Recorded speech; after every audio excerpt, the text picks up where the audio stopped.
Forget Me Not Grief Support Group. Chapter 17 Rejections.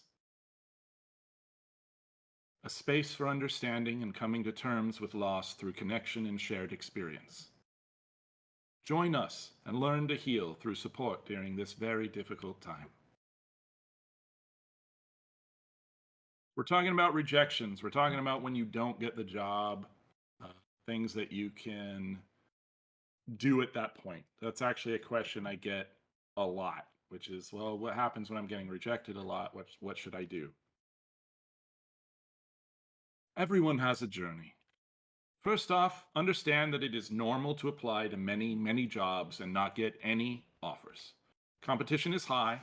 The dev pool is greater than it has ever been before due to so many people interested in game dev, and more game devs are getting laid off and actively looking for new positions than perhaps ever before. There's no expected rejection ratio, but understand rejections are common and nobody is out there getting accepted to every job they've applied for. Dealing with grief. Don't get excessively upset over rejections. They're normal and extremely common. Don't take it as a personal attack. This is the most common reaction I see, is that people get really pissed off and then they do something rash or they say something publicly rash that then hurts their chances of getting hired somewhere else. It can be expected, there's going to be frustration. There's going to, oh, I got rejected. I didn't get this job. They didn't like me enough. What is it? I'm confused. I don't have information. I want to lash out. But try to control yourself as much as you can and fashion that emotion into something that can work for you. If you go into job applications feeling entitled, then you're setting yourself up for the rejection to hurt that much more. Don't be one of those people who's like, I deserve this, even if you do deserve it. It's not yours until you have it. You know what I mean? You don't know who else applied. It might not even be that you weren't a good fit, but simply that someone else was a much better fit for the role. I see this a lot. Honestly, and when I was doing hiring, we had some tough decisions to make. We'd get 5 people in our final selections, and they're all excellent in different ways, and we have one position available, and we can't even try to make a second. So we've got to reject everybody who came before them, and then 4 outstanding candidates. What do you do? And it's a hard decision. Some places it's not, but for me and my team, usually it was. And we'd be like, man, we really want to make the right one because A, we don't want to make a bad hire, but B, you're rejecting other people and that sucks. So it's not even necessarily that they were bad or they did anything wrong. They did everything right, but just availability is limited and somebody's going to get it and somebody's not. When you compete for jobs, you not only have to be good enough for that role, you have to be seen as better than everyone else who applied. Don't take this so crazy to heart that you're like, everyone's my competition, I'm going to kill them. Don't do that. But the point is you need to remember that a lot of the times that's what you're dealing with and that's what they're dealing with.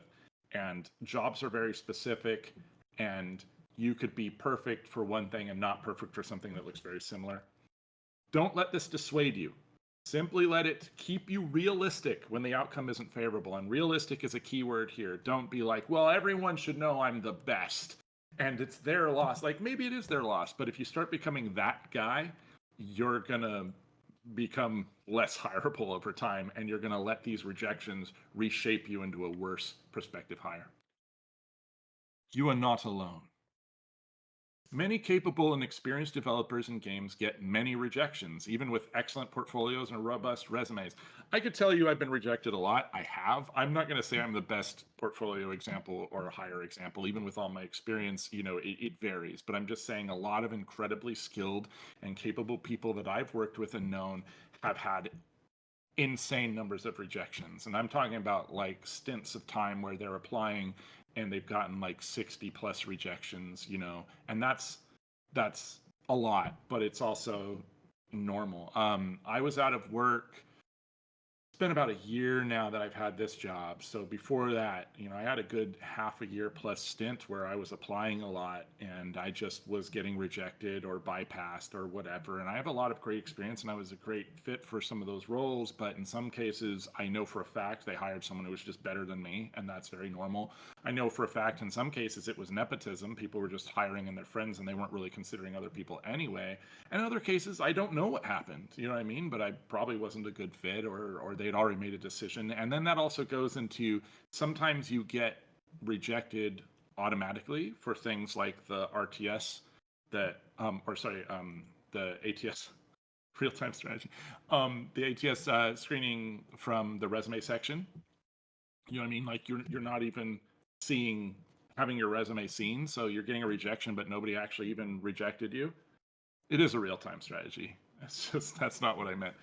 So there's a lot of reasons why, and until you know, you just don't know. Instant rejections frequently did not even meet the eyes of anyone beyond hiring manager. Many times instant rejections didn't mean anyone's eyes at all. Remember our best friend, the ATS. There you go.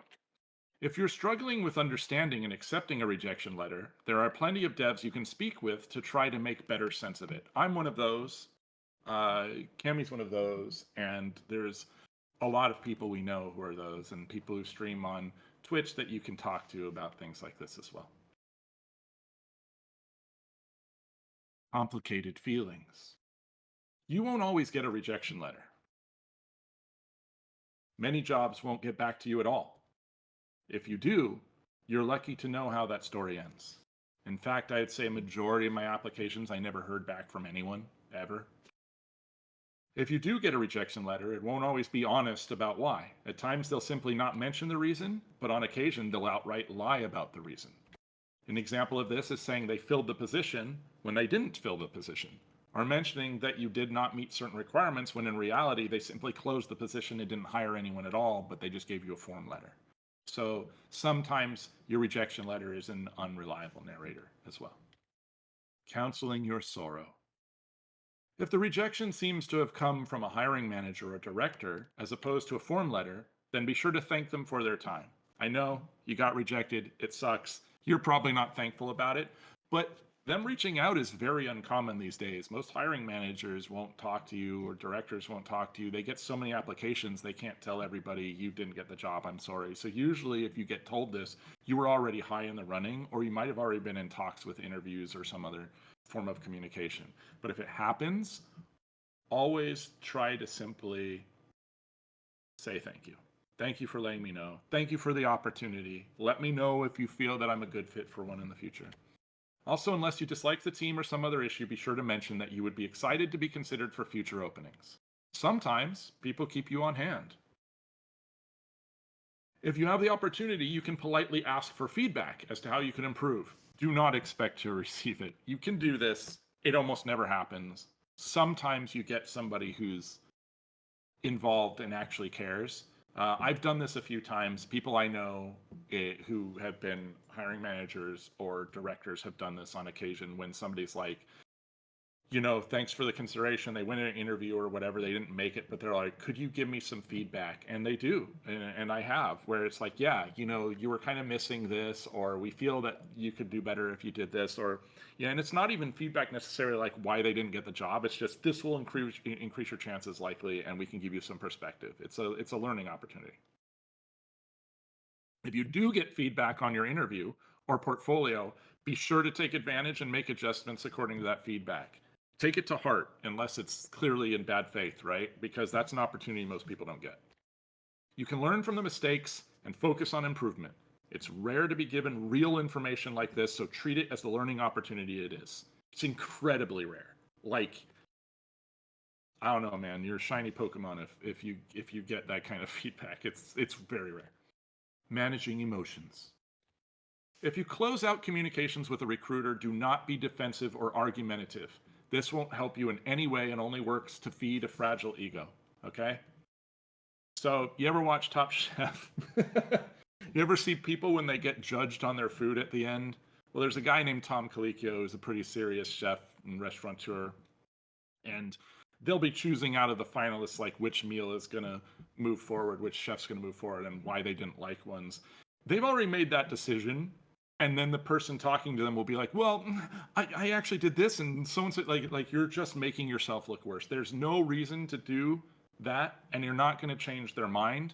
Being defensive will only make them feel more secure in their decision of not hiring you. Being argumentative will make them vindictive, most likely, and they'll be glad you didn't get hired. And if you argue enough, they might tell their friends to not hire you as well.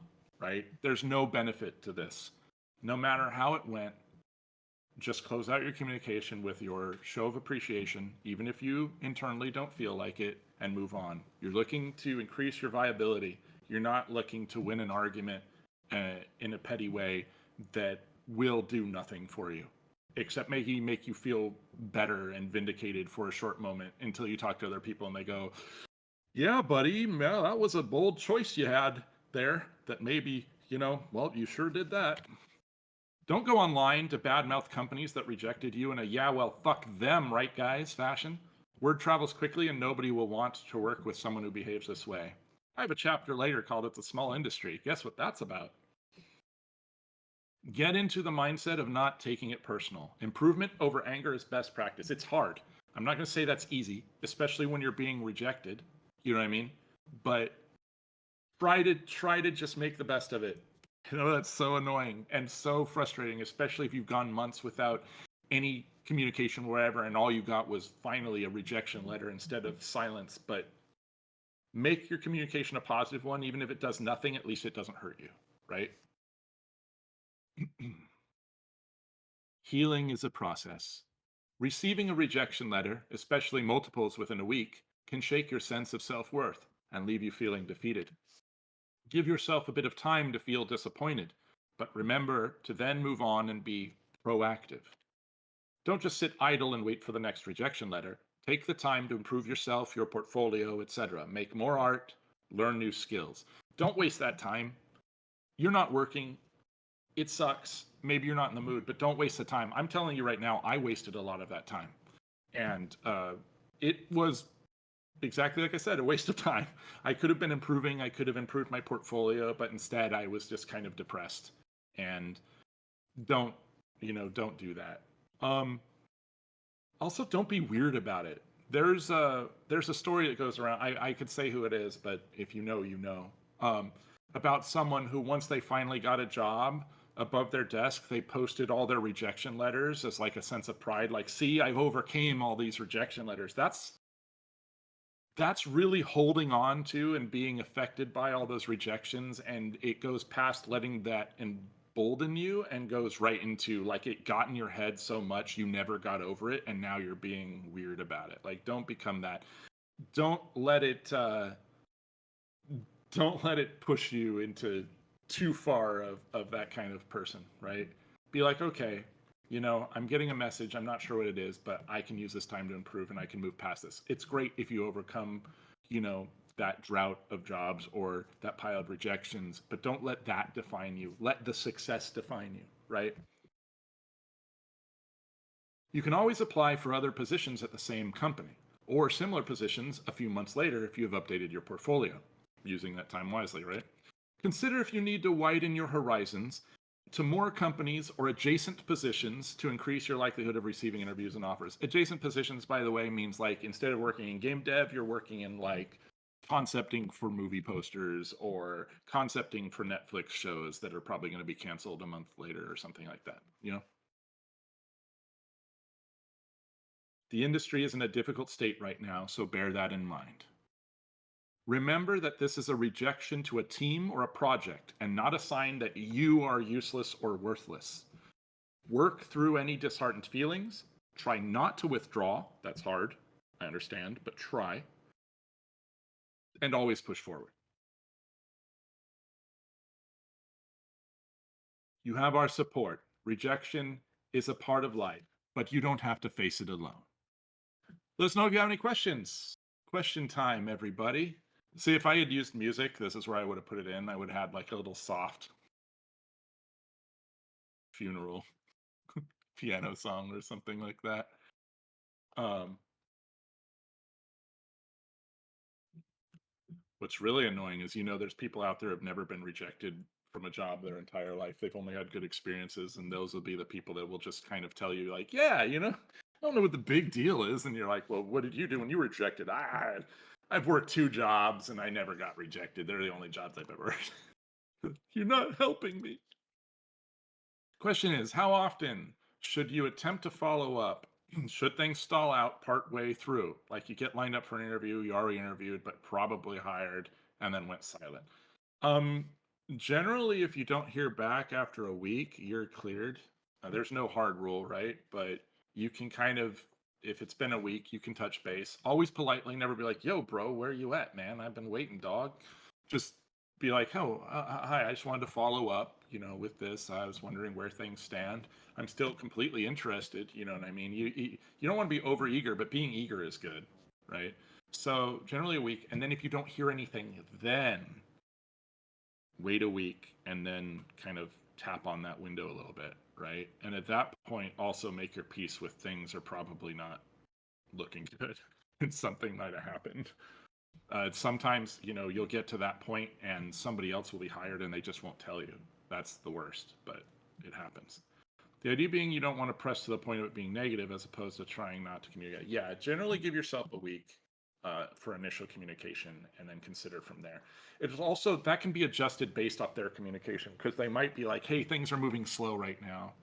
You know, I had a job where I didn't get communication for a few weeks, and then they just hadn't noticed that nobody got a hold of me, which wasn't encouraging, but it ended up fine. But I was just like, oh, I was forgotten. That's probably not good. And then that was fine.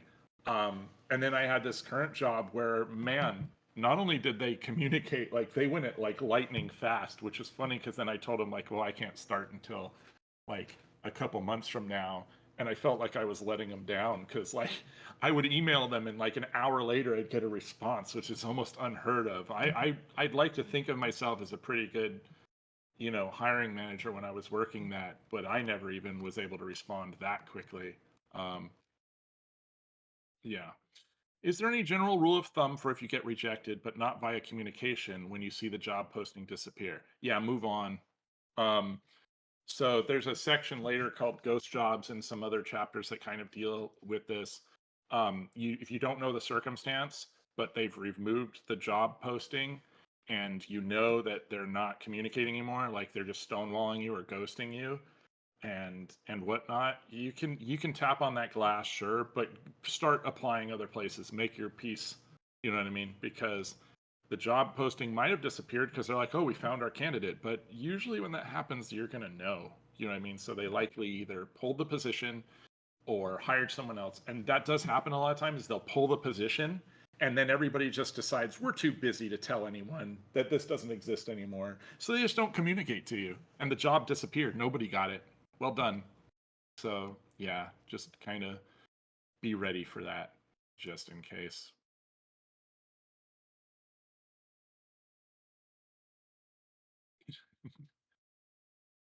I think we might be good to move on. All right, let's do it. Let's keep our pace.